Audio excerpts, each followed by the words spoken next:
Hi guys, SGT here, and I want to thank each and every new subscriber to this channel. This is a proactive and informed community, and we're thrilled to welcome you, so thanks for subscribing. Truthfully, I've always tried to thank each new subscriber with a message on their own channel, but I lost the battle a couple of days ago and I just can't keep up. So please know I'm grateful to each and every one of you for taking the time to subscribe, and for so many wonderful, heartfelt, insightful comments about the madness of a lost society. And guys, I also want to mention that I'm extremely grateful to Infowars.com and Alex Jones, Steve Quayle, The Daily Paul, Zero Hedge, and all the other fantastic websites that link to my video as well, which led many of you here to this channel. It's further proof that we are all indeed in this truth fight together, and we can all make a difference. So again, my many thanks. So let's get started with another silver update. For our new friends, physical silver is a tremendously undervalued asset in a world now smothering in fiat paper currencies. Gold is great too, but silver is truly remarkable, both for its industrial uses and heavy industrial demand, and because it is now in the process of returning to its 5,000-year role as real money.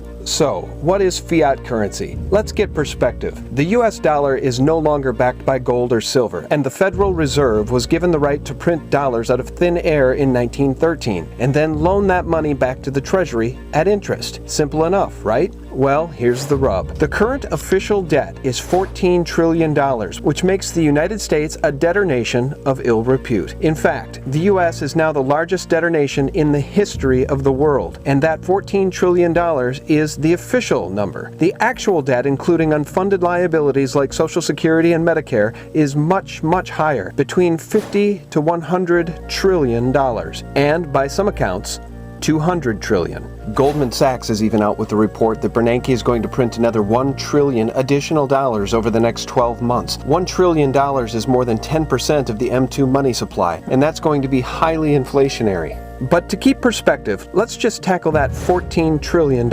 If we were to rewind time to the year 1 AD, and we told the Federal Reserve to print a crisp $100 bill every single second, 24/7, it would take the Fed 4,439 years to print $14 trillion.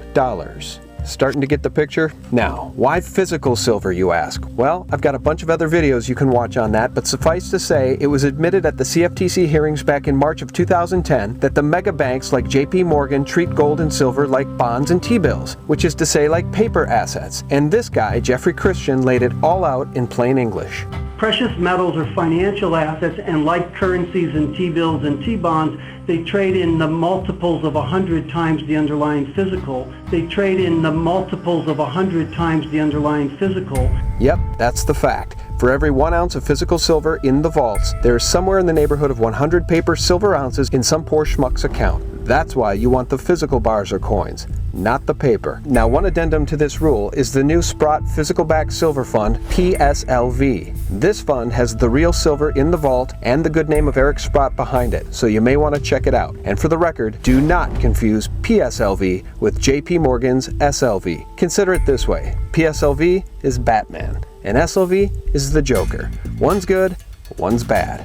Okay guys, now for some news. As the sovereign debt crisis in Europe spreads, first it was Iceland, then Greece, and now Ireland, we hear rumblings that Portugal and Spain are next to fall. And that means more fiat paper to further suffocate the entire world, which means real money, both gold and silver, will be a place of solace for many months to come. And remember, we get excited about silver because it's such a tiny market, with available estimates putting the investable physical silver bullion available worldwide somewhere in the area of 600 million ounces. And that's if you count the silver in the SLV ETF, which may well be encumbered. But regardless, the entire amount of silver available is only about $16 billion worth at today's prices. Now remember that 14 trillion debt number I mentioned? And the hundreds of billions in additional paper being printed in the EU?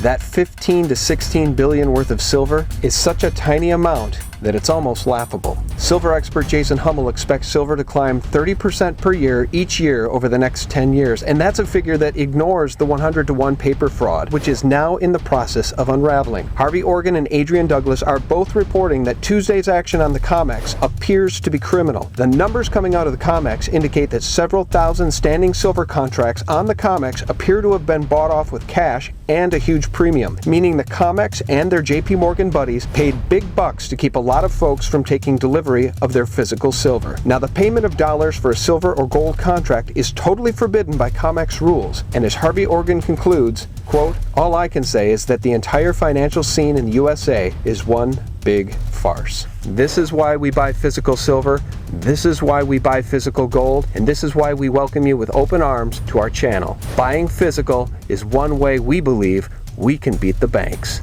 Thank you so much for subscribing, and thank you so much for watching. Have a great night.